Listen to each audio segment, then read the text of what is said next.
How are we doing tonight, people? How are we feeling? Come on. Let me hear them hands. Let me hear them hands. Let me hear them hands. Come on. Keep it up, folks. Come on. Come on. Don't be shy. Glad to see another week. Glad to see another Monday. Come and go.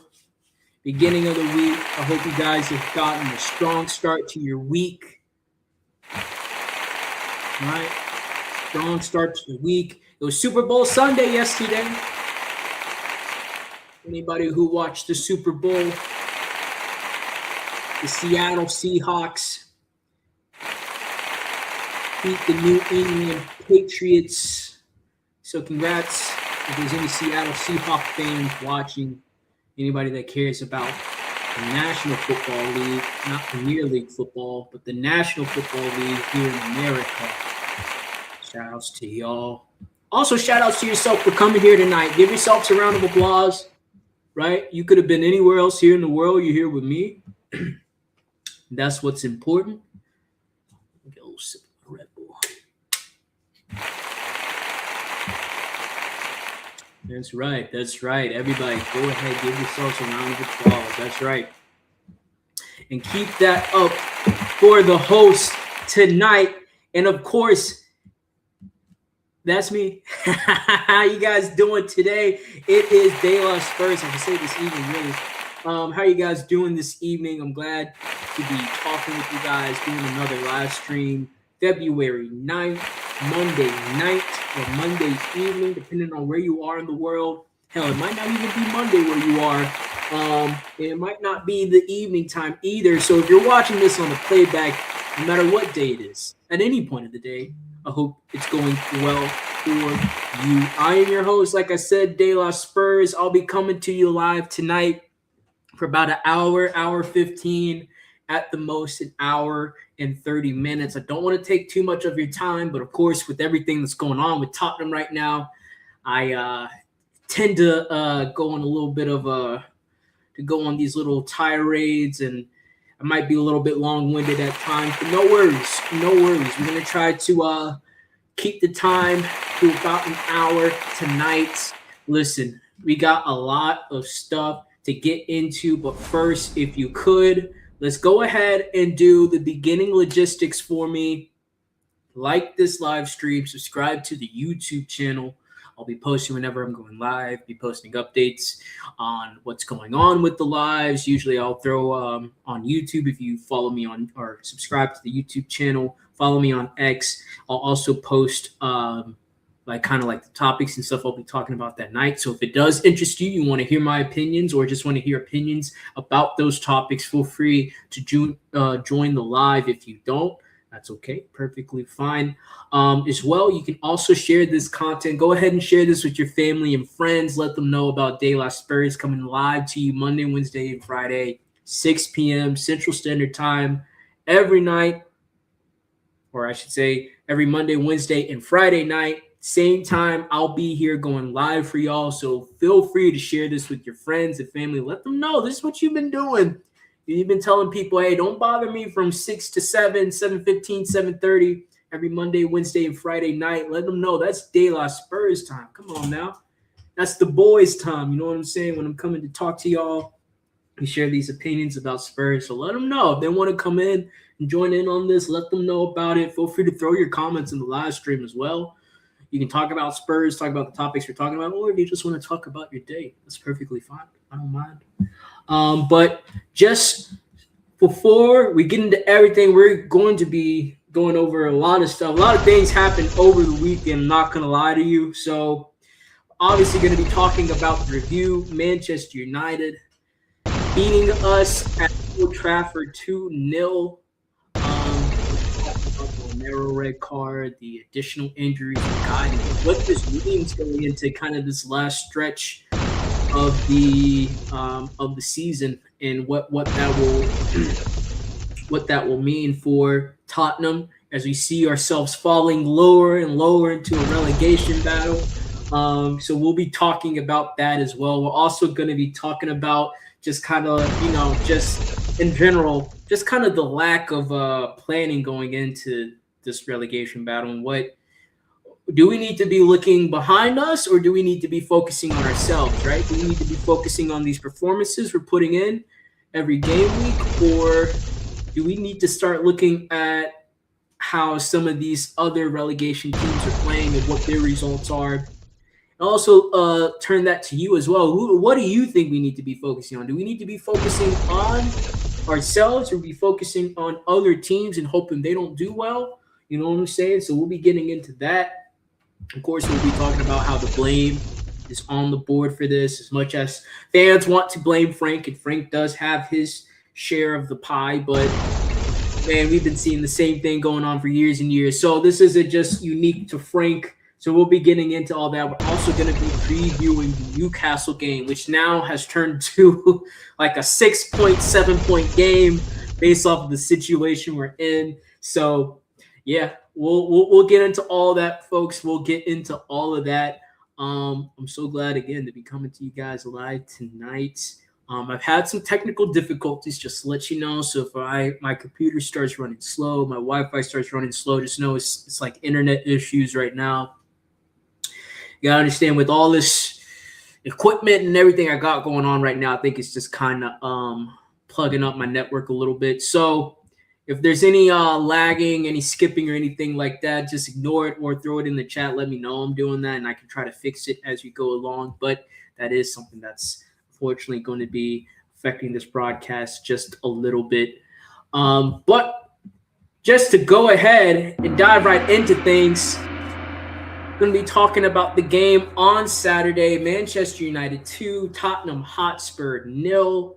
This was an early game for me. I had to be up around 6:30 in the morning here in the States to watch this game. So obviously not the best way to start off your weekend, not the best way to start off your morning, is a 2-0 loss to Manchester United. But can't honestly say that it's been anything different than what we've been seeing, right? It's been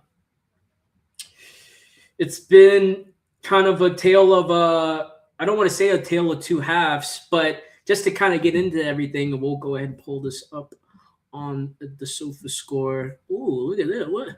Sheldon, you're sharing your screen? What? De La Spurs? What is this? Hold on. Here we go. Boom! Boom! Look at that. Oh, man, I love this. All right, so just to kind of go over what happened in the game, I got Sofa Score pulled up here. We're going to be going through starting lineups, the first and second half. Of course, if Thomas Frank got it right and all that good jazz, what we do in every game. But yeah, man, it was kind of a well, I shouldn't say it was kind of disappointing. It was very disappointing to lose that game. Granted, I think Manchester United is on a bit of form right now. I think with Michael Carrick, I think he's like simplified the game. He simplified the tactics down for those players, right? They've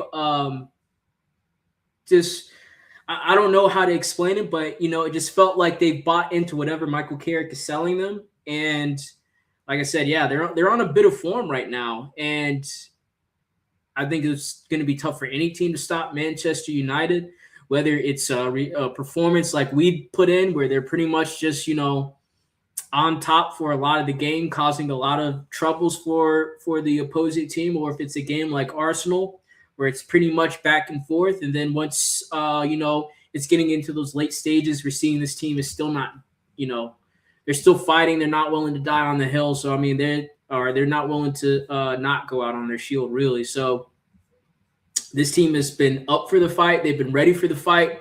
And, yeah, I think they've won, I think this 4 games now, right? Yeah, I think it's 4 games. They're on a bit of a win streak. So, I mean, they're running a little hot. They're running a little hot right now. We ran into a hot Manchester United team, so it is what it is. Getting into the starting lineups. The starting lineups go as such. In goal, we had Vicario. Made a couple of good saves for us, to be quite honest. In the back, we had Archie Gray, Christian Romero, who got the red card, Van de Ven, and Udogie, We did eventually come off injured in that game. In the midfield, we had Conor Gallagher, João Palhinha, and Pape Sarr.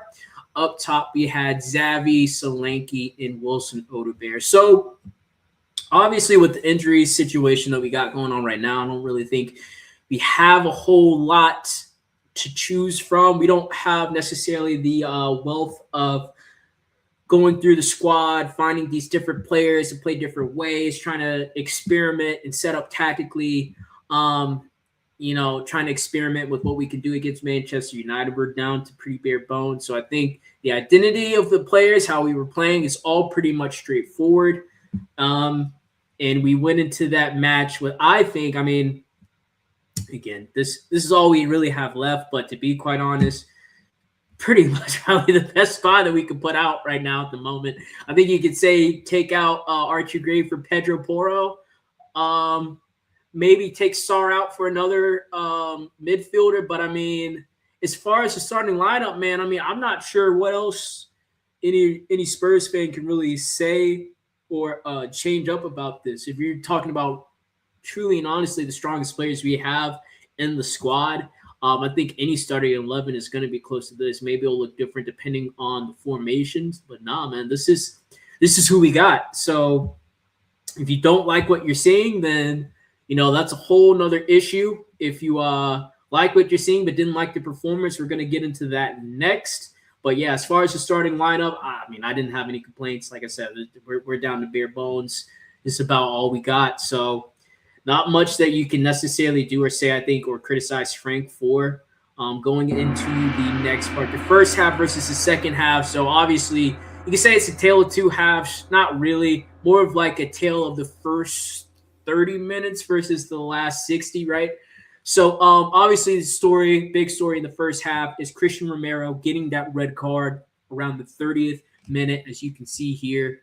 I got to pull it up on here. So yeah, it's not as far as the first half. I think at the beginning it was somewhat balanced. I still think Manchester United looked like they're probably going to be outplaying us and that they wanted the game more. But as far as if you're actually looking at opportunities and not necessarily opportunities, but like you're actually looking at the setup of the game and what was going on up until that point, we didn't have a lot of momentum. But I don't think Manchester United was really let me just say this. The game was still in the balance. Let me not say – I think Manchester United pretty much dominated us in that first half for the whole game, really. But if you're talking about like that first 15 to 20 minutes, I think it was a little slow on our end. I think we weren't passing the ball around fast enough. Again, I think Manchester United showed that they wanted it more than us in that game, but we were still in the game. So, like, that's probably the least you could probably – say is like we were still in the game, right? You want to say we still had our opportunities, set pieces, things of that nature in the first half. But yes, we did have those opportunities to strike, but I think Manchester United proved to us that they wanted it more. First goal, and Buemo, yeah, makes it 1-0. Not really much you can necessarily do with that, man. It's sad that we conceded, but we're still in the game. Like, we're still in the game. It's 1-0, right? Pretty big mountain going into the half. Pretty big mountain to climb. Again, Manchester United pretty much outplaying us, outperforming us. If you look at like this, looking at the attacking momentum, like, look at that. They were pretty much on top of us the whole entire first half.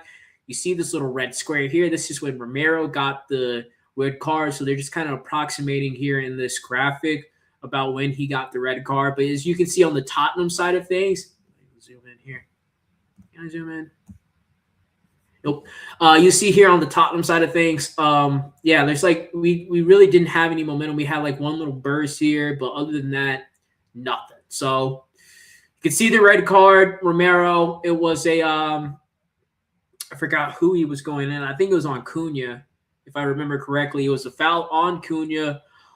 Essentially what happened, it was kind of a 50-50 ball going in there. No, I'm sorry. I believe it was on Casemiro. Yeah, it was on Casemiro. Either Casemiro or Cunha. I can't remember which one of those players were coming into that. But 50-50 ball, all right. Casemiro let's just say it was Casemiro. Casemiro was closer to the ball than Romero, but still a 50-50 ball. I think at any opportunity, you would want both players to go for the ball. Romero goes for the ball, right? Tries to go for a clearance or tries to pass it. But essentially, he lifts up his foot, studs are up, lands on the ankle of Casemiro. Of course, with VAR these days, as soon as they slow that down, see the studs up, see him graze the player's leg, it's a red card. You're pretty much done for. I hate to see it. It's a tough call, but I mean, it is technically the right call, right? If the letter of the law is every time the studs come up and, strike a player from a challenge, follow through of a pass, shot, whatever it may be, it's from what it feels like now, it's usually just going to be a red card. I think that's kind of more of a slow motion, and it sucks to kind of have things in the game pace be slowed down because then it all looks terrible. It all looks deliberate. It all looks bad, right? And really, slow motion is never. If you're talking about slow motion on a foul, it's never really going to disprove or not. Like, it's never going to disprove the intent. If there's contact on the foul, there's always going to be contact. Whether you speed that up or slow that down is not going to change the fact if there's contact. And trying to get context from or trying to get some sort of intent or whatever they may be looking at for that contact for whatever they are reviewing in VAR, you're never going to be able to draw the opposite conclusion from slow motion, in my opinion. So, and this isn't like the first time we've seen Romero go off for a tackle like this, for a card like this. I think against Chelsea, in Chelsea, I think pretty much in both the season before and this season when we played Chelsea, I'm pretty sure he got sent off for like identical red cards where it's just a follow through. His studs are up. They slide down, scrape, stamp on the player who's going in for the challenge or going in for the ball at the same time as Romero. And again, you go to VAR, they slow it down, they see the studs, they call it a red card. But in real life, it's like it's a 50-50 ball. Both players are running full speed towards it.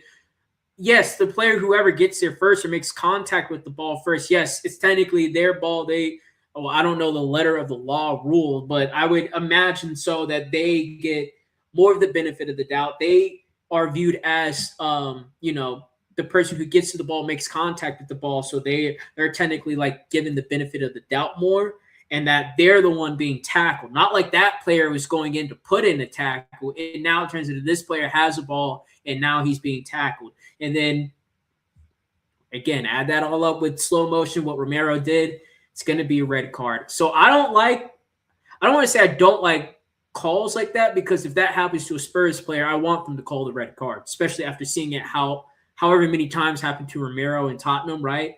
So I want that to be called as a red card, but I just think it's really tough because you're talking about the pace and intensity that was in that match, in the game. It's very hard to tell a player that's running full speed towards the ball, knowing that another opposing player is going to, is getting to the ball as well, to slow up, make sure your tackle is not, make sure you're doing this, it's going to be so hard to try to tell the player to slow down and go through that, checklist in his mind of how he's about to go into this tackle. He's more of, what can I do to get my foot on the ball? So it was tough. You go to VAR, they're not going to overturn it. I don't think they ever will. I don't think there's any chance that there's a tackle like that and VAR goes back and overrules it. That's all in all probably just going to be a red card altogether. So he goes off in 30th minute. I want to say about 10 minutes later, Mbeumo scores. There you go. Going into the second half. Now, and this is interesting because I think, and I've seen a lot of fan discord, I think a lot of fans were hoping that, especially with the trend that we've been seeing with the first half versus the second half, can we see some adjustments being made on Thomas Frank's end as far as not necessarily giving up the defense, but finding some way to generate an attack, generate some offense from being a man down, and how you go about that. And To be quite honest, I don't think we really even had any that much attacking threat in the second half. Again, you look at this attacking momentum chart, like there's a few moments, maybe like some set pieces that'll look like, okay, all right. But other than that, nothing. Nothing. Looking at the statistics as well. Let's go ahead and look at the statistics, right? So you're talking about in the first half, pretty even. We each had one big chance. They had 10 total shots to our 5, right? Now, granted, we only had to make 2 saves, but again, you're talking about pressure, momentum, attacking. Like they were on it and on us the whole game. It didn't change in the second half. Like in the second half, right?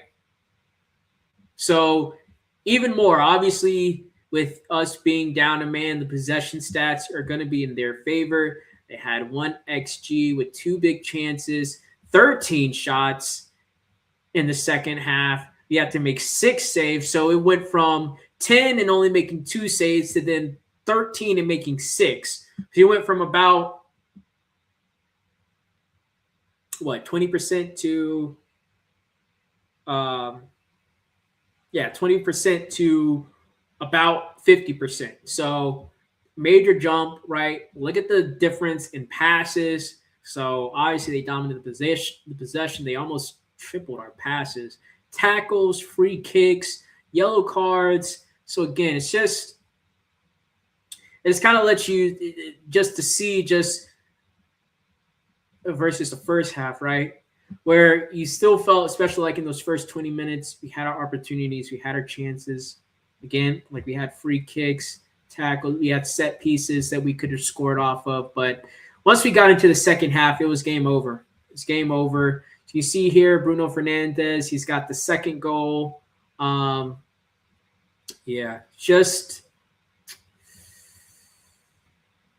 Just unfortunate. It's just unfortunate. It really is. And it just sucks that also as well, as you can see here, we had Udogie go out for an injury. And then we had Souza come in, making his debut, right? So it's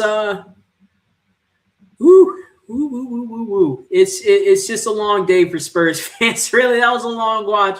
Like I said, this is the beginning of a morning for me, right? So imagine waking up at 6:30 in the morning, watching this, and then just being forced to just go about the rest of your day, right? So it sucks. It really does suck. And if you look at highlights of the game, right, little highlights, you'll see. And again, like I said, I think Manchester United, they wanted it. They wanted it more than us.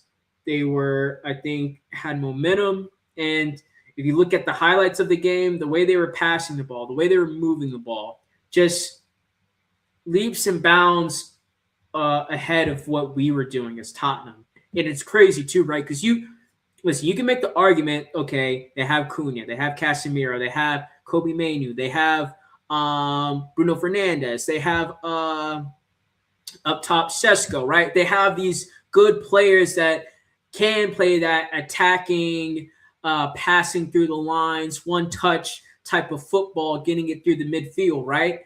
But you're also talking about, for one, they just got rid of Amorim, I want to say about a month ago. So you're looking at a manager that's come in, had about 4 games, and has completely changed how that team has looked, completely changed how that team was played pretty much, and has completely changed the mindset around that team to where it felt like every game was avoiding a funeral for Manchester United, where every game it feels like they're going to win, and that the team is going in with the mindset and the intent to win the game. Now, is that replicated with the fan base? I'm not sure. I'm not a Manchester United fan, but I'm sure with everything that they've seen, I'm a 4-game win streak is great, but I'm sure they're still skeptical. They still want more. Their standards are still higher than that. So I can't necessarily say whatever might be going on in their heads, but I know from what I see from the players and the manager, it looks like everybody on that team, whenever they step out on that field, they're going for the win. And you have to give Carrick some credit for getting this team and turning them around and just having them ready to play and ready to go, versus with Amarim, which, I mean, he was showing a cold shoulder to players like Kobe Mainu, right? What was his name? I forgot his name, but there was another player that was ostracized in the Amarim squad that wasn't getting any playing time. The defender, McGuire. So, like, McGuire, I can't remember if he played in this game. I don't think he did. Did he play? Let's see. Let's check the lineups. Yeah, so you're also looking at a Harry Maguire who was ostracized, right? Kobe Mainu was ostracized. I think Diego Dallo, who I think still gets kind of the not the best treatment for Manchester United fans, but, you know, he's been playing better. So, like, you're talking about a manager who's come in and completely changed the energy, the vibe, how the players play, the tactics. He's completely changed this Manchester United squad and has put them in – that's essentially put them in the driver's seat in every game, and has set the team up to play that way, has set the mentality up to be that way. And it just, especially as Spurs fans, with what we're going through now, it just makes you wonder, right? If we made that managerial switch, what could we do? What could we achieve? What could I'm not sure what player we can get that's similar to Carrick in his situation, right? I guess you could say a Ryan Mason, former player with coaching experience. You're bringing him in to sort of see out the rest of the season, right? So, I mean, you could say a Ryan Mason, but we all know, right? All Tottenham fans know that Ryan Mason is not as good as Michael Carrick, nor has he ever gotten that sort of response and performance out of this team before. Not just saying with these players. I think in any instance Ryan Mason has stepped in as an interim manager. I don't think I've ever seen Tottenham respond like that. Then we're seeing this Manchester United team respond to Michael Carrick. So it's, again, listen, I think you could say they got better players, but it's coaching. It's coaching. It's coaching, and it's a mentality. I think he's put his arms around those players and said, first of all, this is Manchester United, right? We are a big team. We are a good team. You guys are good players. Yes, right? Previous people, some of the fans have been saying and downing your skills and ability. I'm coming to tell you now, don't doubt that. You can do this. You can do that. You are that good. Yada, yada, yada. Listen, gets around Kobe Mainu. I'm bringing you back in the squad. I want you to do this. Diego Dallo, I want you to do this. Harry Maguire, I want you to do this. And I imagine as well, right, when he's having those talks, he's talking with those players and having the communication open to say, what do you want to do? What do you do best? How do you feel that you're at your best when playing football?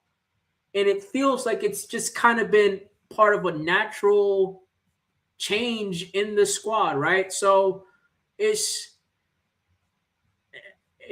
really kind of like a night and day difference. And like I said, just it makes you wonder as a Tottenham fan, right? What could we try to replicate that sort of performance? Could we replicate that sort of transition, change, right? If we got another manager. If you want to talk about sub, that much of an impact, as you can see, your subs didn't even necessarily have that good of a performance, right? We had Dragusin come in for Odebear. That was for the red card. We had Basuma come in for Conor Gallagher. We had Polina come in for Matisse Tell, and Kolo Muani come in for Slinky.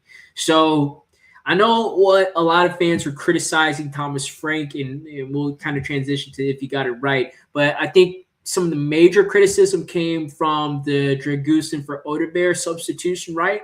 Because I think a lot of fans saying Odebear was going to serve as that outlet ball for us, right? If he can kind of hang around the halfway line or at least stay somewhat up, once we do boot the ball or go long, he can be the player that goes out and chases it. We don't necessarily have to try to play out of the back, play out of a press, play out of pressure to get the ball through the midfield up to our attacking players. Then our attacking players have to buy time to get the midfield to come in. And you know what I'm saying? Like it would have – Wilson Odebear was going to be our outlet. He's one of the fastest players on the field, probably the most energetic player on the field that we got at this moment. Honestly, at this point, probably the more athletic, energetic, and faster players that we have available. So I think a lot of fans weren't happy with that. I think they would rather see another attacker go. Looking at this, right? Would you say Xavi Simmons to be taken off, right? Would you say a Solanke needs to be taken off? Would you, it does present an interesting question, right? As a fan of Tottenham, who would you take off in this instance, right? You get the red card, you're 30 minutes in, you're looking at the squad, who do you take off? And who do you substitute in? You could say maybe take an Archie Gray off, right? Put Dragusin in for Archie Gray. Maybe try to go to don't want to say go to a 3 at the back, but like, I don't know. Maybe you get in a maybe you take out Xavi Simons, right? And you leave Wilson Odegaard and Solanke. And Solanke and Odegaard can try to do the link-up play, right?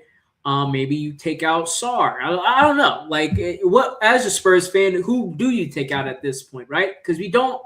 Again, this is our bare bones lineup. So you want to talk about, but we can go for a sub for this player. We can bring in this profile. We can do this. We can do that. No, we can't. We don't have the wealth and privilege of doing that and finding all these different players, right? Even in the center back position, right? We only got Dragusin as our only backup center back right now. So, yeah, you could say, to be quite honest, I mean, Dragusin was going to have to come in regardless, but who you would have chose to come out, that would be up to Spurs fans. But I think that's probably was the biggest issue, or the biggest criticism, I say, with some of Thomas Frank's subs. And then, of course, you can see here we had Sousa come in for Udogie after he came off with that injury. And then last but not least, did Thomas Frank get it right? Difficult question in my opinion. It's very hard to try to say you got it wrong for going down a man down at Old Trafford and not coming away with the win, right? It's hard to say that you got it wrong, but like I mentioned earlier with like the Odegaard substitution, right? Could you have figured something else out? Could you try to do some magic? Try to think of something else. Maybe keep Odegaard as that out ball. Maybe taking Xavi Simons out. Maybe exchanging Gray for Dragusin and pulling another player into the back. Maybe you could have gone to a 3 at the back. Put Conor Gallagher and whoever, I don't know, but like, just so it was very very interesting, very interesting. Did he get it right? In my opinion, I would say no, he didn't get it right. I mean, we lost the game, so really no positives there. As far as the performance, even before the red card, I don't think there was that much on our side going for us, so I think you can criticize him for that, right? He didn't have the players up for the game after the red card. I mean, again, I'm not necessarily sure what he could have done with what we have available, but if you want to criticize the substitution for Wilson Odegaard, you can. As far as the rest of the game, I think it's just kind of more of I think it's more of just kind of saving the players for injury, man. Udogie came out, so like that's an injury. And I think in the back of Thomas Frank's mind, regardless of what we're doing and what the situation is in these games, maybe it'll be a little bit different now that we're in a very desperate spot. But I think a lot in the back of his mind is going towards, what do I need to do to protect these players game in and game out? Because I'm going to need them again at the next game. I can't just play these guys for 90 minutes, have them dead out there on their feet, get maybe 2 or 3 days of recovery, and do the same thing over again. It's just not conducive. It's not feasible. It's not going to work, and it's going to lead to further injuries to further players, to the point where we already can barely field 11 senior players. It's going to get to the point where we are going to have to field some academy players, regardless if we want to or not, regardless if they're good enough or not. And hey, is that Frank's fault, right? The fact that we might have to bring in academy kids into this starting 11, is that Frank's fault? I don't think so. I think that'd be very harsh to blame Frank for that. But it is the truth of the reality of the situation that we're in. So, yeah, again, I don't think I can necessarily say he got it right. I don't want to say he got it wrong, but you didn't win. We needed to win that game. You didn't win. We got outplayed. You were out tacticked technically. So, yeah, he got it wrong. I don't want to say he got it wrong because of the red card and the substitutions during the red card, but for the whole the situation as a whole, he will have to take responsibility for that. And even after the game, he'll have to take responsibility of that because he has to now handle this Romero situation. And we're going to kind of get into the post-match interview with Thomas Frank, just highlighting some questions. But yeah, it's on him. He's responsible. So it is what it is at the end of the day. It is unfair. I mean, Romero, I don't want to say that's a stupid decision, but it is a tackle he has to take responsibility for, right? Romero didn't put the team in any position to win the game. Can I say that Romero lost the game for the team? No. I can't say that he lost the game for the team because, again, I think Thomas Frank could have done something in his setup before the whistle was even blown. Or no, I'm sorry. Yeah. He could have done something before the whistle was blown, but hey, it's a tough game, tough game, and it just sucks that we lost in that fashion. What are you gonna do though? You just have to kind of pick yourselves up, dust yourselves off, and move on to the next, right? As you can see here in this form table, we are not in any sort of good position right now. As you can see, we are 15th. We are 2 places away from a relegation position, or I should say 3 places away from a relegation position. And as you can see here from these teams that are in this relegation form, they are picking up more wins than Tottenham, right? They are picking up more wins, especially when you look at a West Ham, who now has, in their form, they are 3-2 with no draws. They're either winning or losing, so they're picking up points. They're not picking up any points at all. Or they're picking up 3 points or not picking up any points at all, right? Look at Forest, right? Forest only lost 1 game in their last 5, right? Leeds have gotten 7 points out of their last 5. So you're looking at this, right? That's West Ham, who's gotten 9 points out of their last 5, 9 points out of 15. They've gotten Forest has gotten 8 points out of 15, right? Leeds have gotten 7 points out of 15, and 8 points out of 15, 7 points out of 15, and we have gotten only 2 points out of the last 15 games. That is relegation form, folks. That's a relegation level. So we are in a very, very desperate situation here. I have some quotes from the post-match, just some questions I wanted to highlight from this game here. And now that I have this, you can actually see the questions. You can actually see the things here. Let's exit out of this. Let's get this up. Here we go. Share. All right. So this is officially from the Tottenham Hotspur website. This is just going over. Again, this is just a post-match. They just have it all written out.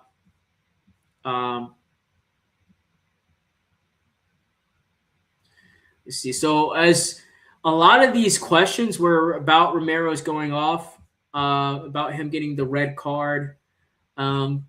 So one of the things I thought was interesting, I didn't really think necessarily all the questions about the red card were that, whatever.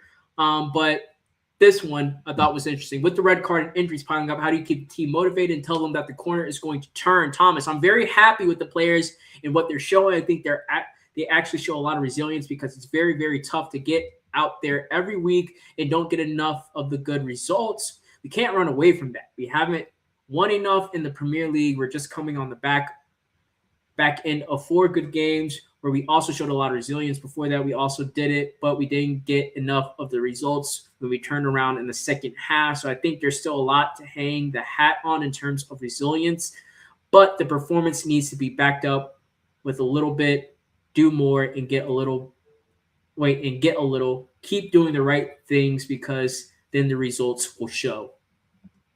So to pretty much highlight this question, he's pretty much saying that the team is showing resilience, right? They're, I guess, showing that they're still somewhat motivated to get out there and play every game. But what I find interesting about this, and the reason why I wanted to highlight this, right, is some of the key terms that I found in here was that, one, it's tough to get out there every week and don't get enough of good results. So similar to what Romero was saying, and I think there's just some context that was missing from his original Instagram post when he mentioned that people come out here and lie, and every day the players are the ones that have to go out and take the responsibility, or they're the ones that are the front facing and have to take responsibility for it. I think that quote highlights just the essence of what Romero's issue was in his post, is that no matter of what's going on, of the circus that's going around the club 24/7, which seems like that's a lot, right? It always feels, or he felt, and even other players may agree with Romero, that they're the ones that brunt most of the responsibility because they're the players out there on the field, right? And that it sucks for him to go out there every week, get booed, right? All that stuff, be criticized, hear his name in the media. Oh, there's a reason why Tottenham's bad. He's a loser, all this sort of stuff. And then at the end of all that, everybody's saying, well, all right, then go out in the next game and prove us all wrong. Go out there and have a blinder the next game. He's saying, I don't want to be the person responsible for that, because one, half of this mess at the club is not even his fault, right? You could say with the performances, right, the players out there on the field, they do have to bear responsibility, and that's where he can bear responsibility. In this game, he bears responsibility for getting the red card, right? But for the things about not buying players in the January window, not buying the right players in the summer window, these injuries, bringing players back from injuries and watching them get re-injured again, right? At press conferences where, oh, this player is going to come back next week. Actually, we got to see this. Actually, got to see that. Actually, he may not even play for the rest of the season, right? When the manager is like, you can see in some of these questions, he doesn't know what he's doing. He doesn't know what to say. He doesn't know how to answer these questions, right? Romero and the players are tired for all this mess that happens, that at the end of the day, once that whistle's blown, all that falls on their shoulders, right?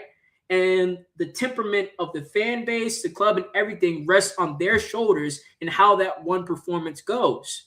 I think that's what he was highlighting when he says, hey, we're the ones that have to come out and bear responsibility for this. Not saying that, oh, it's 100% on him, or that since he's the captain, he's feel like he's, Captain Save-A-Ho and is saving Tottenham right now. He's saying, hey, it always falls back on us because we're the ones out there on the field getting booed at the end of the game. We're the ones out there when they say, well, what's wrong with Tottenham? Oh, well, the players, they lost this game. So it's the players' fault they lost this game.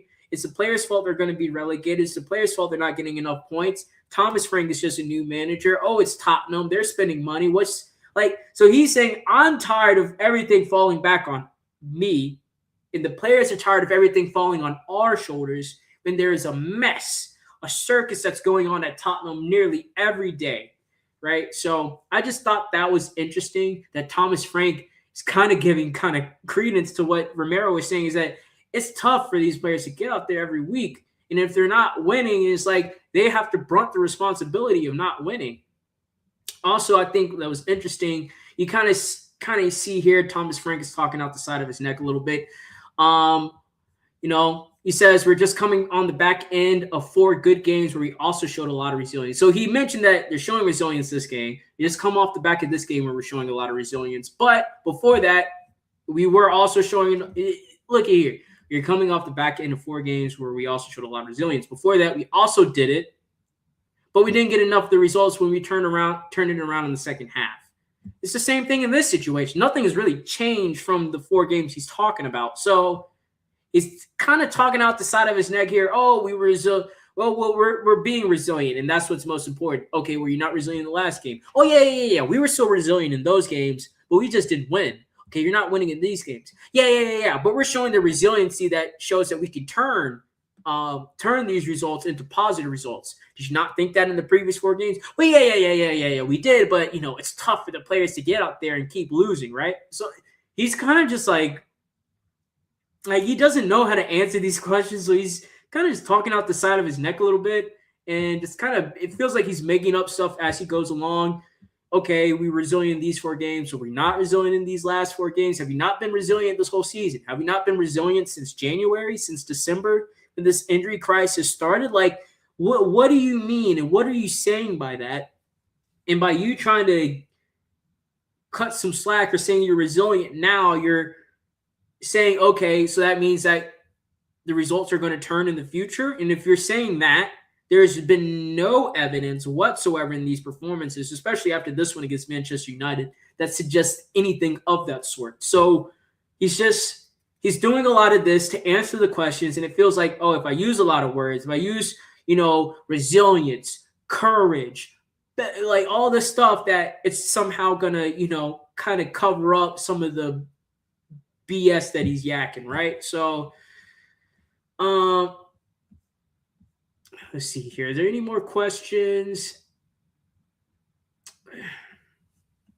Right. So, like, yeah, like as you can see here, like, look at these questions, man. They were just on this dude's head.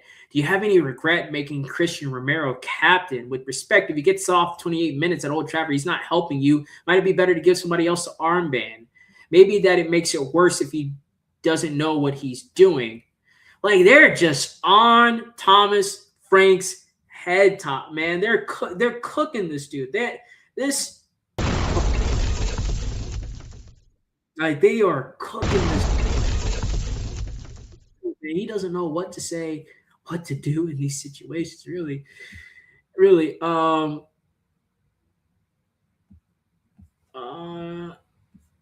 Yeah, it's a tough world for him, man. Tough world for Frank. But listen, we're going into this next game, right? Going into Newcastle, right? And we're going to kind of preview this game as well as talk about current relegation situation that we're in. So, I mean, hey, it is what it is. It is what it is. Here we go. Where is it?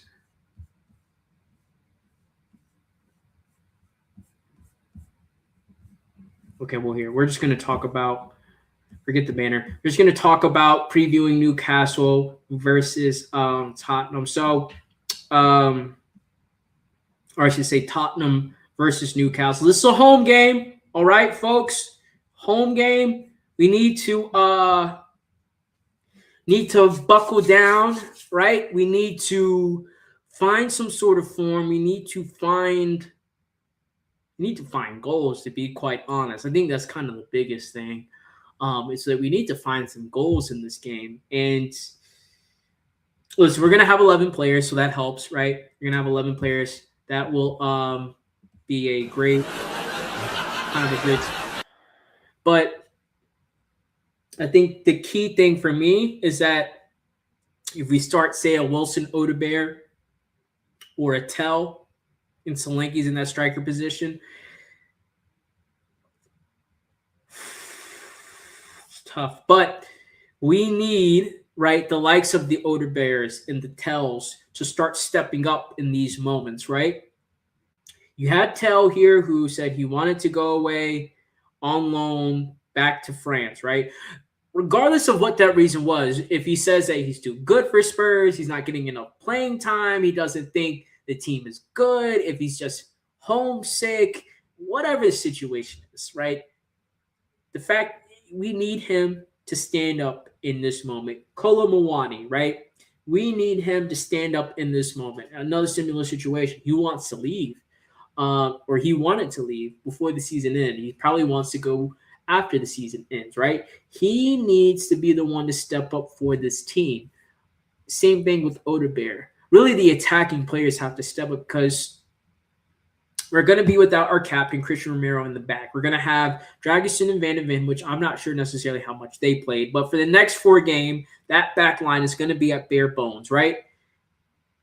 We have more academy options, I think, in the attacking area, in the midfield area, than we do in the defense. So I think the attackers and the offensive players need to put on their big boy pants and say, no matter what the opposition is, no matter how tough the defense is, we need to start creating chances. We need to start putting shots on goal. We need to start either putting more crosses into the box. We need to start producing more on the offensive end. If we even have a hope of beating this Newcastle team, because I think this Newcastle team has shown they're always good for at least 1 or 2 goals against us. If there are mistakes, fast breaks, open play goals, passing from the goalkeeper all the way up to the striker, I think they're always going to be good for 2 goals. So do we have 2 goals in us? Does our attack have 2 goals in them? Can we generate 2 opportunities to score, whether it's from open play, counterattack, mistake on Newcastle's part, set piece, whatever it may be? Do we have the goals in us? And then the second, the attackers have to say, do we have the intensity, the tenacity, the attitude to go into this game and to continue to fight for 90 plus minutes, right? And I know it may be a little bit unfair to not put this on the defenders, but I'm looking at that back line, and I'm more than confident we are in a compromised position on the defense. So I'm more of looking at our attacking players and say, well, what are you going to do to stand up in this moment? Your club captain, who's on the defense, is gone. He's out, right? He's out for the next 4 games. What are you going to do? How can you help this team, especially a team that's been lacking goals all season, right? What is your part in this, and how can you step up in this moment? And honestly, it's just getting goals. So if we do start an Odegaard, we do start a Matisse Tell, which more than likely they are going to be starting, they need to be 100% on board and up for it from minute 1. There can be no complacency. There can be no, oh, I don't want to get hurt. There can be no, oh, I'm just trying to find my way into this game. They need to find a way to impose themselves onto the game from minute 1. And that may be a lot to ask from a quote-unquote teenager, from a couple of teenagers that we just signed last year. But you want to be on the big team. You want the big platform. You want the big stage. You want the big money. This is that comes with it. Now, that's not necessarily saying you're going to be in a relegation battle playing for a big team, right? I think this is a little bit of a unique situation. But as far as that goes, not a unique situation for Tottenham, but a unique situation as far as a Big Six team fighting in relegation, right?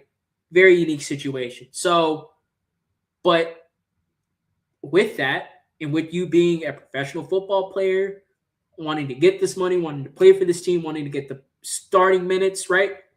This is the moment you have to step up and make yourself hold yourself accountable, not make yourself accountable, but hold yourself accountable in the fact that you can't run from the fact that you can't hide from the fact that, oh, you're teenagers, oh, you guys are new players, and oh, there's this situation. We need all we can get right now because you are teenagers, you're right, but the academy products that we have on the bench may be the same age as you, but they don't have the same experience as you. So you're going to have to dive down deep in your heart to find some courage, right? Find some tenacity, find some audaciousness, find some adrenaline, and you're going to have to go into that game against Newcastle and impose yourself from day 1. I don't know how the crowd's going to be. To be quite honest, I don't even see why Spurs fans would even want to show up for another home game, right? Your ownership is clearly just showing you the middle finger and just told you to fuck off. You really don't care. We only need you, right, towards the beginning of the season when we need you to renew those season tickets. After that, once we got your money, we really don't give a fuck if you show up or not. So I'm not sure how the crowd's going to be. I'm not sure what the ownership, if they're talking to you, if there is any communication, what that's like, right? I think what the players have to do is they got to look themselves in the mirror and say, and again, as much as it sucks, they're going to have to be the ones step up, bear the responsibility for being in a relegation battle, and go out there and fight. And if we can't get that from the players, if the players aren't up for it, there's literally nothing else we can throw at the season, at other teams, at this relegation fight. We have literally nothing else. If you want to say throwing the academy kids in there, throwing the academy kids, but that is literally the last thing. At that point, we're going to be asking staff members to play. We're going to be asking Sunday league footballers to play. Hell, we might even ask some fans to just go out there, run around, take up space, cover space, right? Like we are at the bare bones. So some of these players that have been, oh, I don't want to play. This isn't the best situation for me. I want to go somewhere else. This is the time that we need them to stand up. I made mention of it being Defcon 3 for us in this relegation fight. But that's the truth. We're pretty much at Defcon 3 right now. Once we get to I would say about 6 games left. If we're in the same situation where we're only like 3 to 6 points away from relegation, that's Defcon 1. That's Defcon 1. I say we're at Defcon 3, and I'm kind of skipping Defcon 2. It really depends on kind of how this Newcastle and Arsenal game go. So let's just lay out the schedule, right? Right now we're at Defcon 3, right? We're past Defcon 5. We're past Defcon 4. We're at Defcon 3, right? If we can't get anything against Newcastle, we lose. We lose against Arsenal, it will be Defcon 2. We'll be in Defcon 2 till about 6 games left in the season. So halfway through this last little bit of the season. So once we're at 6 games left, if we're still in the same places, right? Only 3 to 6 points away from relegation, right? Let's look at let me take a look at this table again, right? 3 to 6 points off relegation. It looks like the next team up, well, is Brighton. They're only 2 points ahead of us, but yeah, it's still very scrunched up in the middle of the table. So if we're still in the same position, right, and there's a little bit more of a gap, there's more of a 3 to 4 point gap with the teams ahead of us than the teams behind us, which, to be quite honest, we need to be looking more at the teams behind us than looking at the teams ahead of us. I really don't care about catching up to a Brighton. Really don't care about catching up to a Crystal Palace, Newcastle, Bournemouth, whoever else is in that kind of squished in middle of the table, right? I really don't care about saying that we finished below these teams. I'd rather us not get relegated and put all of our eggs in the basket of not getting relegated than kind of doing this halfway with the Champions League, halfway with the Premier League, and then we're 6 games in, we're out of the Champions League, we still have a shit ton of injuries, and we're only like 3 to 6 points off relegation. Because then fans, first of all, you already need to be sweating if you're a Tottenham fan, but at that point, go ahead and get the rags, go ahead and get a bucket, go ahead and you're gonna be sweating bullets for the rest of the season. So we're already kind of there, but we're at Defcon 3. I'll say we're at Defcon 3 right now. Depending on how this Newcastle game and Arsenal game go, we'll be at Defcon 2. And depending on how this injury crisis go, because we obviously don't have any opportunities to bring any more players in, right? We could be at Defcon 1 a whole lot sooner than later, right? So again, right? And I think just to kind of play devil's advocate and just to present the other side of things, like I mentioned with the Romero post, right? Some of these players, Matisse Tell, Wilson Odebear, Kolo Muani, would say it's unfair of us to have to fight a relegation fight for this team that we don't want to play for anymore. That we have no desire to stay on this team next season, right? Well, I will say this. You signed the contract. You wanted to become a Tottenham player. You could have stayed in your current situation. But as soon as we came knocking, you let us in. So now you have to deal with that. And now you're going to need, again, to find some sort of heart, courage, tenacity, adrenaline, something from somewhere within you to get ready to stand up for these last 13 games and find some sort of form, some sort of really goals. I really don't care about the form. We need to find goals. We need to find goals. I can't sit here and say we're going to defend our way out of this. Our defense is compromised. We don't have our captain. We have literally, we're probably going to be starting Archie Gray and Souza, right? So we're going to have literally teenagers out wide. Literally 2 cents of structure and stability we have in that back line now is the 2 center backs. And even for one of them, Radu Dragusin, he hasn't played in I don't know how long. So he may need to take 2 to 3 games to get into some sort of rhythm, some sort of flow. Forgetting about actual injuries and things of that nature. So you're talking about, again, I say this back line is compromised. Whole squad's really compromised. The whole team is really compromised. But the defense especially is compromised. The only thing we have left to rely on or to throw at these games is the attack. And that's because that's just simply where we have more players, not necessarily more experienced players. Souza, Archie Gray's experienced, yes. Souza's not very experienced, right? But Odebears, Tells, Kolomowanis, Solanke, Xavi Simons, right? All these players, they're going to have to step up to the plate and deliver something for us, because this idea of, we only get 1 goal and we're just going to defend for the rest of the game, it's not going to work. This idea of getting a draw, say we're 1-0 down at half, we get an equalizer at 55 minutes and thinking we can just defend for a draw for the rest of the game, it's not going to work. This whole second half turnaround thing that we've been doing, it's not going to work. It's not going to work. We can't do this going 2-0, 3-0 down at half and then hoping we just throw everything at the wall and that it works in the second half. It's not going to work. These players are going to be too tired. They're not going to care enough. Their heart's not going to be in it to want to try to fight back in 45 minutes to make up 3 goals. So you need to present the best option possible for that and say, for these 90 minutes, I need you to go all out, fight for me, fight for this club, fight for this badge. And once you feel like you're dead out on your feet, fight some more.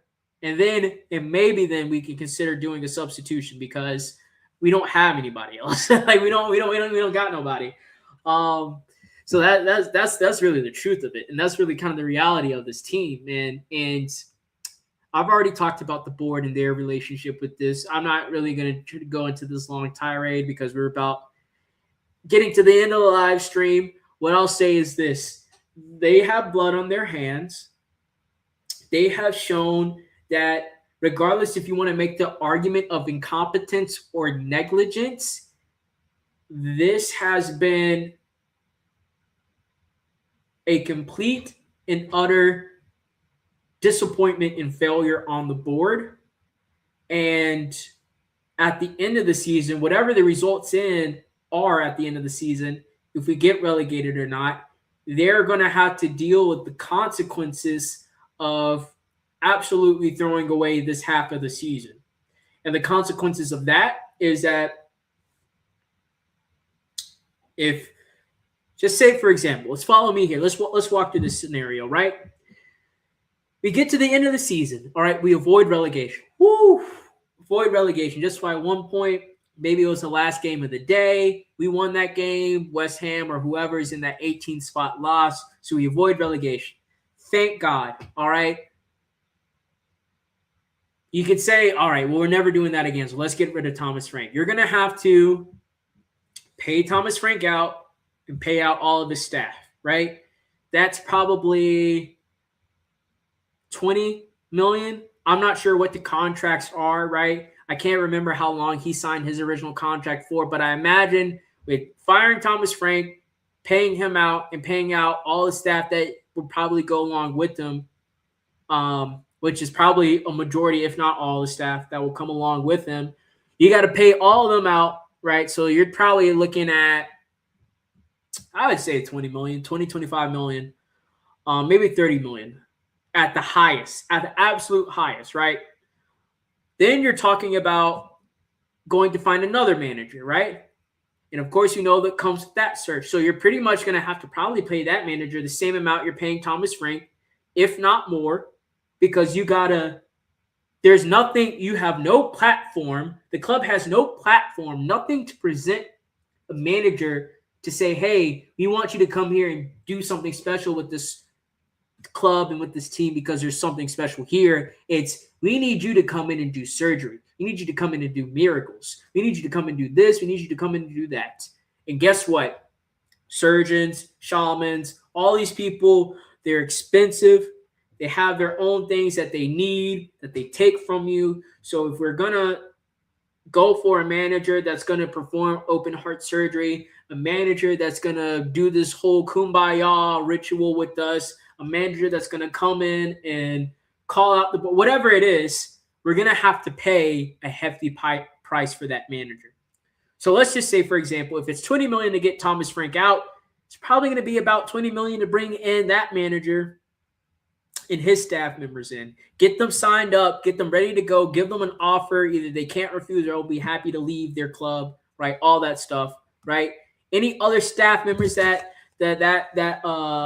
manager may want, all that stuff. So yeah, let's just say it's 20 million to get Thomas Frank out, going to be 20 million to bring in this manager. So you're already looking at 40 million, right? 40 million just for the manager situation. 40 million, almost half of $100 million just to get rid of this manager and probably bring in a new manager in with all the staff, everything included. Then you're talking about rebuilding a squad. So what does that all entail? Well, we can first guarantee, right? Colomwani,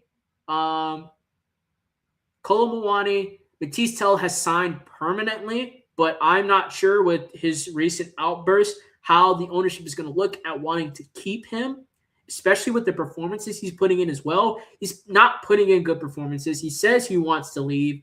I would think that's all the merits you would need as a club and as a manager to say, get him gone. But we'll have to see. Romero, I think, is very clearly out of here. You're also potentially risking Van de Ven leaving, which I think is a very serious I think is a reality we need to face, that Van de Ven may leave. So you're talking about Colomwani, Batistell, Romero, Van de Ven. Who else do we have here on loan? I can't remember the loan signings from. So you got those players, right? You have Madison, who maybe will be back. Kulusevski, who was hurt, maybe will be back. Bentancur, I'm not sure if he's set to come back this season. He'll probably come back next season too. And depending on from those injured players, right, we're probably going to get rid of one. We're probably selling one. So right now, Colomwani, Batistell, Christian Romero, Van de Ven, out of those three potential injury-prone players, one of them, right? You're also talking about needing to fill in this left wing spot, right? People are saying, oh, we need this quote-unquote passing profile or someone that can pass from deep in the midfield, right? You probably want to get rid of Richarlison and bring in another striker. So that's another player. You're probably saying you're going to want, as much as we think Odegaard and Tell are good, you're probably going to want some backup for the right wing, maybe even some backup for an attacking midfield. Let's just say a backup for one of those two positions, either outright or in the middle, backup for that. So you're talking about potentially losing 5 players, having to bring in not only 5 players, but then probably another additional 3 to 4 players on top of that. So you're talking about, with the selling of these 5 players, I think we can make a significant amount of money. Selling Van de Ven and Romero, I think together can be up to 150 million, right? I think if you're selling between a Bentancur, Kulusevski, and Madison, right? you're probably going to get around maybe 30 million. So that knocks that down to, or that knocks that up to around 280 million. Talking about getting rid of Matisse Tell, he's probably going to be in the, at most, single digits of the millions if you're able to get that. At most, probably like in the teens. Like I really don't think if we sell Matisse Tell, he's going for like 7, 8, 9 million, maybe 10, right? If we find a desperate enough French team that's willing to spend that sort of bread. So, add at most maybe 10 million on top of that. So you're probably looking at 290 million that you can bring in.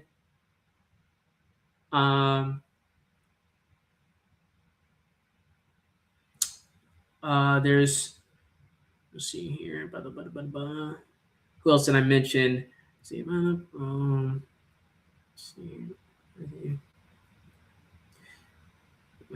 and those three: the Decor, Matisse Town, Colomwani. So yeah, that's 5 players out. So you're having to bring 5 players out. You're going to be missing almost up to 300 million worth of play. 300 million worth of players is leaving. It's leaving the squad. So you want to talk about having to bring in almost $300 million value back into the squad on top of the close to the 40 million that you're bringing that you'll have to pay for the manager situation. So you're saying you're spending, you have to be prepared to spend up to 350 million in this summer, right? Remember when Lange came out and said, big summer ahead, we got plans, all this stuff. You're going to have potentially $350 million worth of assets leaving this club in one summer. So yes, you're going to need a big summer, because if you're saying that if with the 350 million player in assets, player, managers, coaches, all that stuff, and this is what we're doing now, just imagine when we get rid of that, just what we're going to be doing then. So you're talking about a huge summer coming in, and you want to talk about the board saying we rather invest and wait for this summer where we're potentially looking at a loss or potentially looking at $350 million worth of assets leaving the squad. First of all, I don't have any faith in that this ownership will be able to bring all that value back into the squad and more. Second, I have no faith in this ownership that they're going to be able to identify the right players. So we may bring in 350 million pounds worth of players, but are we going to bring in a bunch of Brendan Johnsons? Are we going to buy, instead of 1 Matisse Tell, are we going to buy 2 Matisse Tells? Are we going to get 3 Wilson Odebears? Are we going to buy another Souza to go out on the right? Are we going to buy another Richarlison to replace a Richarlison we already have, right? So I don't have any faith in this recruitment team, maybe not the ownership necessarily, but I don't have any faith in this recruitment team to identify the right people, we need experienced players. And I don't mean just proven. I'm talking about experience, whether it's here in the Premier League or in other leagues. We need players who are experienced in doing their specialties in what they do. So if you're a striker, we need a player that's experienced playing striker at a high level and scoring goals. Not someone who just has experience, right? Not someone who just says they've been a striker for the last 4 to 5 years and then only have like maybe 1 10-goal season, right? No, we need somebody who has experience doing what they do, specializing in what they specialize in at a high level. We need to bring in products from the academy that are ready to take a leap forward, that are committed to this team, committed to training, and committed to,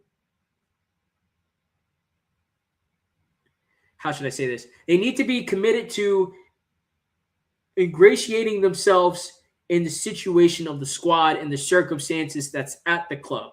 So they need to not only be willing to work hard for the team, just like work hard for the players and the managers and for your position. But these players also have to be aware of the position of where the squad is and where the club is. So if they're saying that this is going to be my breakout debut, if this youth academy product is coming and saying this is going to be my breakout debut, I'm going to make a name for myself. I'm going to become the next show boy, star boy of this team.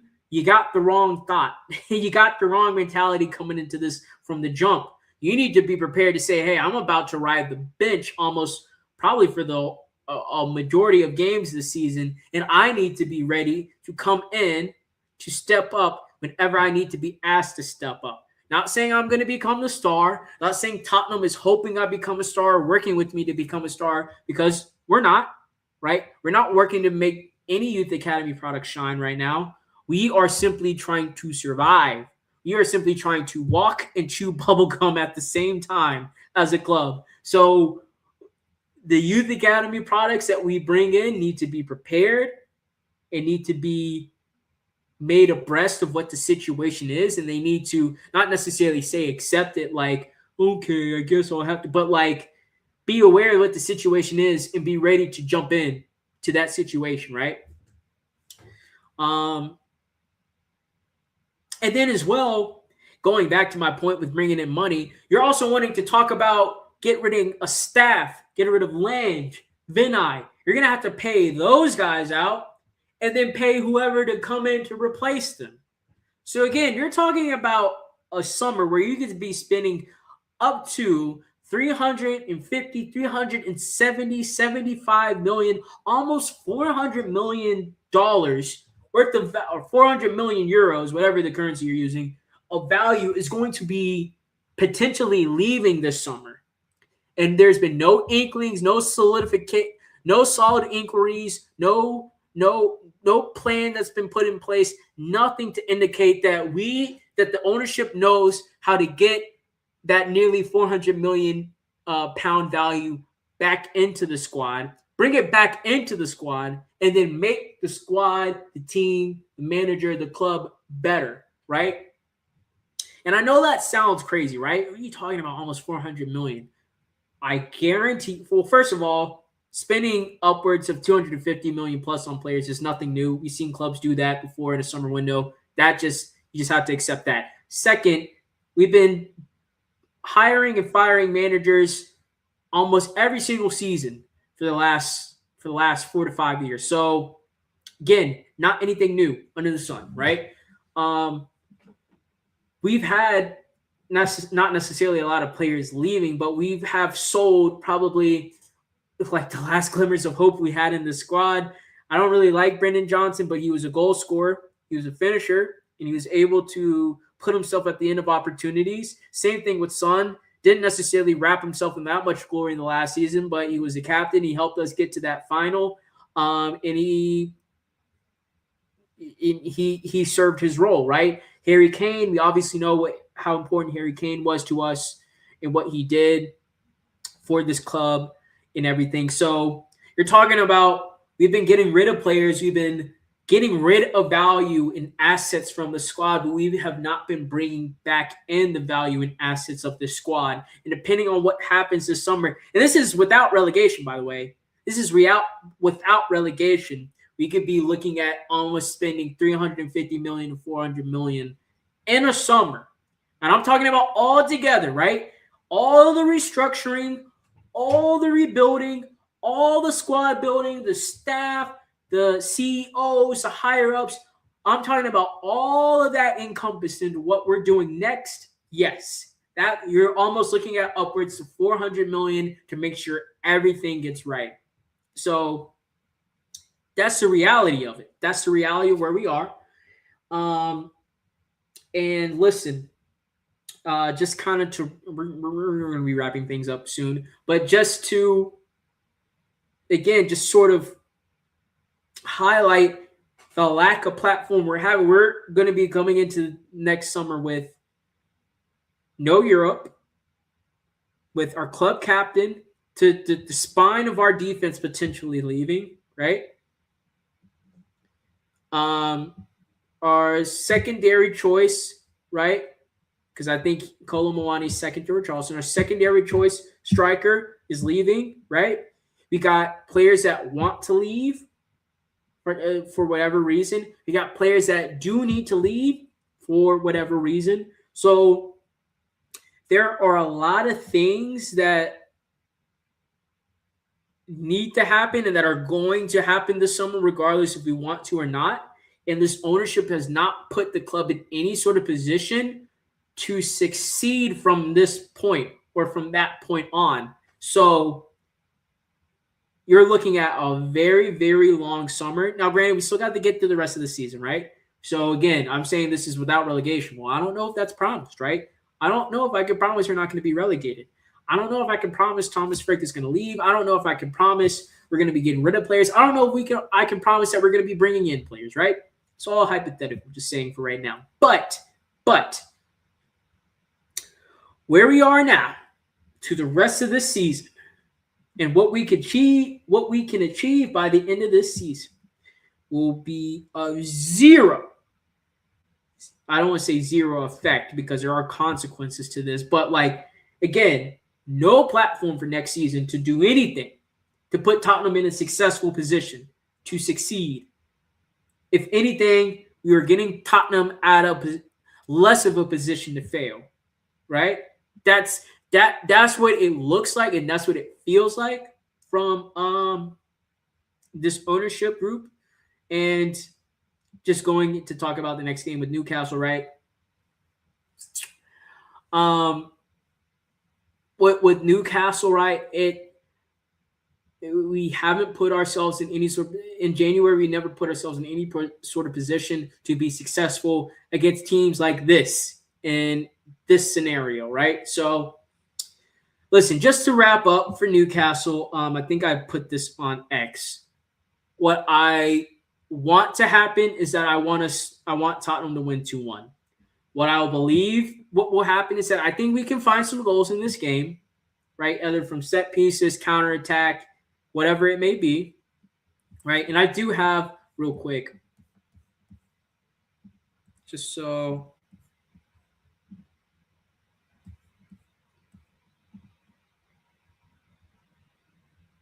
no, here we go.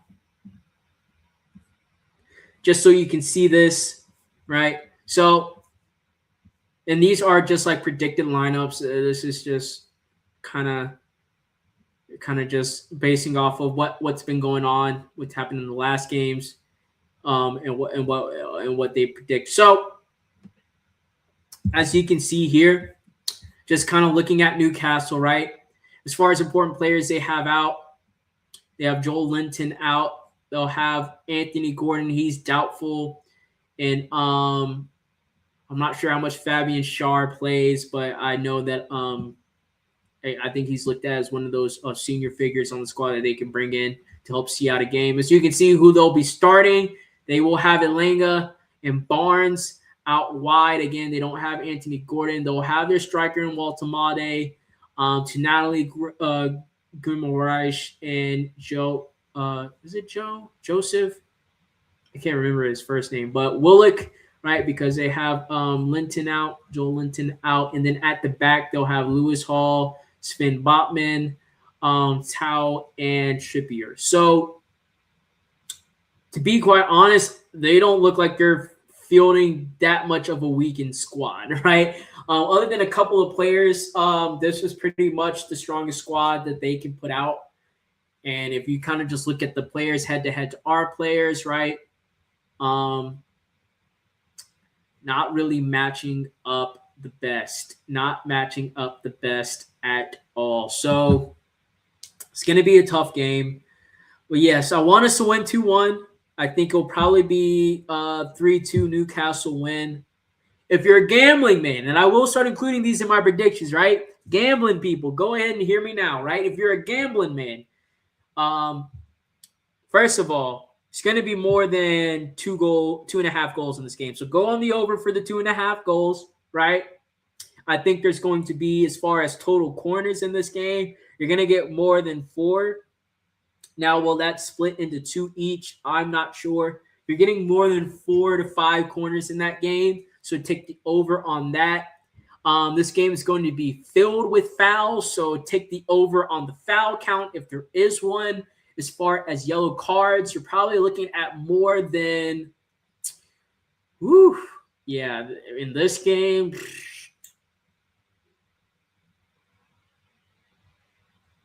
You're probably looking at least 3 yellow cards this game, 3 to 4 yellow cards in this game. So I would take the over. If it's like 3 yellow cards, 4 yellow cards, I would take the over on that. Yeah, man. It's going to be a physical game. It's going to be an intense game. I think Newcastle knows they have our number. I think they know that we're going to be pressed against it with us being in this relegation battle. I think they know that our home form isn't good. So I think they know that all the pressure's on us. So I think they're going to be up for it. I think mentally they're going to have the edge over us. And if we start losing those 50-50 battles, those individual battles out there on the field, it's only going to build towards their momentum more. Again, that's why I said from the jump, if we are going to have, well, let's just say for this starting 3, right? If this is going to be the starting 3 against Newcastle from the jump, minute 1, they have to be down their throat. Those players have to be taking on their man. They have to be intense. They have to be – I want to see players damn near swinging on these guys. Like, we got to see some sort of fight. I don't want to see a red card, right? I don't want to see a player, getting punished and being suspended for further games. But I need to see some fight. We need to see some fight. We need to see some oh, my God. Let me get this screen. We need to see some heart. We need to see some passion, some adrenaline. Listen, I don't care that you don't like Tottenham. You don't want to play for this team. You need to show that you got a set between your legs when you're walking out there tomorrow, or else this team is going to crumble. We are going to fall apart, and we will be relegated. Hands down, we will be relegated. It's as simple as that. There's really no more of this. Oh, but what if? It's literally that or nothing. Look at the players we have out to injury. Look at it doesn't show who we have on the bench, but look at the players we have out to injury and look who we have available.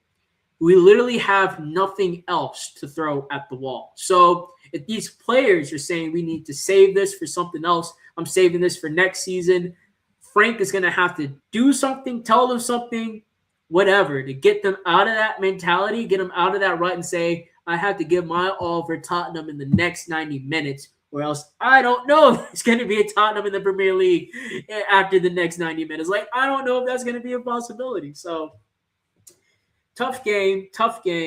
I think we'll lose. Hopefully we see a draw, right? I would love for us to try to win this game. I would love for us to get like a 2-1 win, 3-2 win, get like a goal.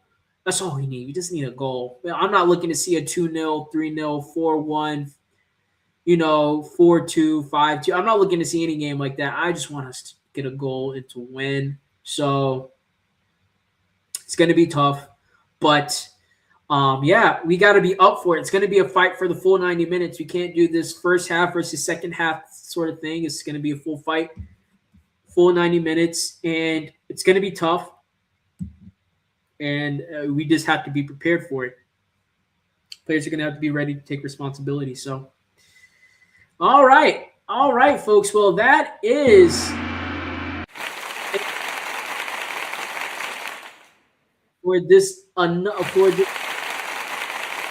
live. Before we conclude tonight, if you could do this for me, do the last minute logistics, like this live stream, subscribe to the YouTube, follow me on X so you can get all the updates when I'm going live, see my opinions on things, see me go at people, get updates on the show, what I'm going to be talking about before you even join in as well. I'll post a link to the live stream so you don't even have to try to go on YouTube and search De La Spurs. If you follow me on those posts, follow me on X, I'm literally going to send it out to you. So all you got to do is click that link and you'll be in the video either waiting for the live to start or you can join when we're already live. Thank you guys so much, so much for joining me on another night, Monday night, in case of the Mondays. Hopefully, like I said before, your Monday is going well.